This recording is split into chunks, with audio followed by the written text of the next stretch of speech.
ولكنه تعادل في ثاني مباراة. تفضل كمال.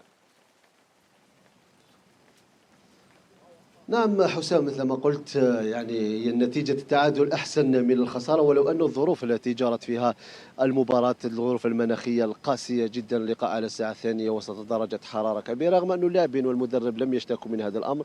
ضف إلى ذلك العوامل الخارجية ربما التي أثرت على نتيجة المباراة اليوم. فضيحة تحكيمية بامتياز تعرض لها المنتخب الوطني، ضربة جزاء في الدقيقة 11 بعد مسك بونجاح على طريقة لاعبي المصارعة، ولمسة يد من على المدافع من آدم والناس، وليس يمسة اليد التي تظهر في الصور المتداولة عبر مواقع التواصل الاجتماعي في لقطة عمورة، بل هناك لقطة أخرى، وأيضا في لقطة التسلل للهدف الأول لصالح منتخب بوركينا فاسو. يعني أمور كثيرة وفضيحة بامتياز كان بطلها يعني الحكم الجنوب إفريقي أبونغيل. يعني جعلت الاتحاد الجزائري لكرة القدم مباشرة بعد المباراة، يعني وبعدما تصفح لقطات الفيديو رئيس الاتحاد الجزائري لكرة القدم وليد صادي رفقة الناخب الوطني جمال بالماضي ايضا واعضاء الطاقم الفني، قرر يعني رفع شكوى الى الاتحاد الافريقي لكره القدم تنديدا بالظلم التحكيمي الذي تعرض له المنتخب الوطني في هذه المباراه.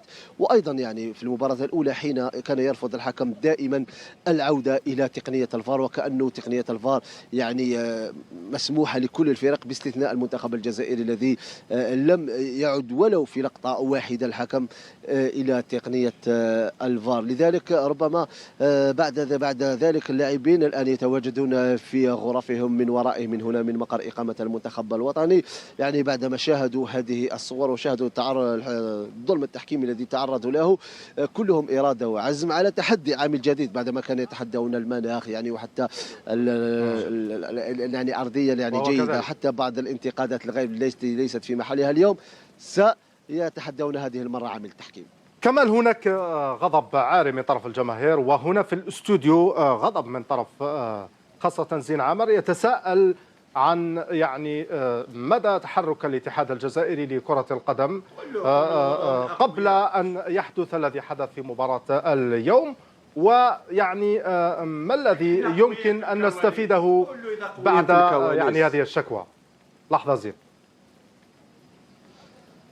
أكيد تستفيد من هذه الشكوى، لأنه الآن لما تضع الكاف في موقف محرج وتضع أمامها كل الدلائل بين المنتخب تعرض إلى ظلم تحكيمي، أكيد أنه في المباراة القادمة الحكم سيكون عليه ضغط، وحتى يمنح المنتخب الوطني إن شاء الله حقه، وهذا ما نريده. نحن لا نريد أن يساعدنا الحكام، بل يعطينا حقنا فقط. شاهدنا يعني في مباريات أخرى يعني نصف لقطات يعود الحكم إلى الفار وبعدها يقرر. الآن ما الذي يمنع هؤلاء الحكام من الذهاب إلى الفار وبعدها أن يقرروا؟ يعني في لقطات مشبوهة يتم دائما اللاعب لا إشارة إلى العب، لكن أن تقول لي أن تتحرك قبل هذه المواجهة، لا يمكن التحرك، لأنه نحن في دورة مغلقة، من المفروض أحسن الحكام متواجدين. يعني ما يحدث يعني اكيد ان هناك اطراف اخرى تسير الاتحاد الافريقي لكرة القدم. هناك نقطة يريد ان يثيرها معك زين. لا كمال لما تقول لي لا يمكن التحرك، لما انت يوضعوا لك في البارح تكلمنا على هذه النقطة في لافار، وضعوا لك كارين الكامرونية افار واتشو الغابوني للمرة الثانية نفس الثلاثي في غرفة لافار. في المباراة الأولى لم يتم الاحتجاج، وإحنا في هذا البلاطو تكلمنا أن الفيدرالية كان عليها بالاحتجاج. اليوم نفس الثلاثي، ونزيد نعطيك معلومات.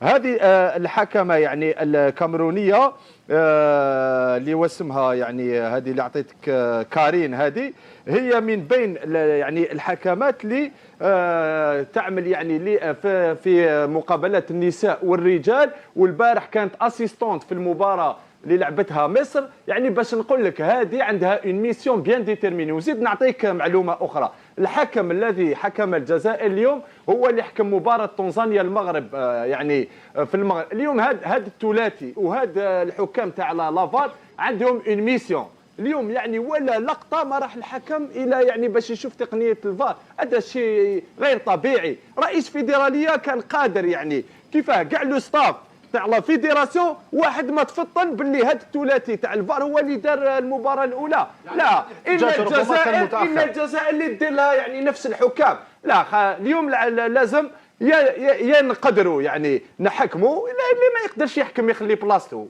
يعني الاحتجاج هذا ربما كمال جاء متاخرا بالنظر الى هذه المعطيات التي تحدث عنها زين عامر. والله حتى تعيينات الحكام حتى في كاس افريقيا في الدورات المغلقه لا تستطيع يعني تغيير الحكام يعني مباشره، يعني تستطيع التحرك في الكولسه قبل التعيين، لكن بمجرد ان يتم تعيين الحكام لا يتم تغييره حتى ولو قدمت احتجاج رسمي او كتابي، مثلا في لانه 2019 تم تغيير ربما يعني الحكام. تفضلنا للامر في سمورة في 2019. 2019 تفضلنا غيرنا حكم. أليس كذلك؟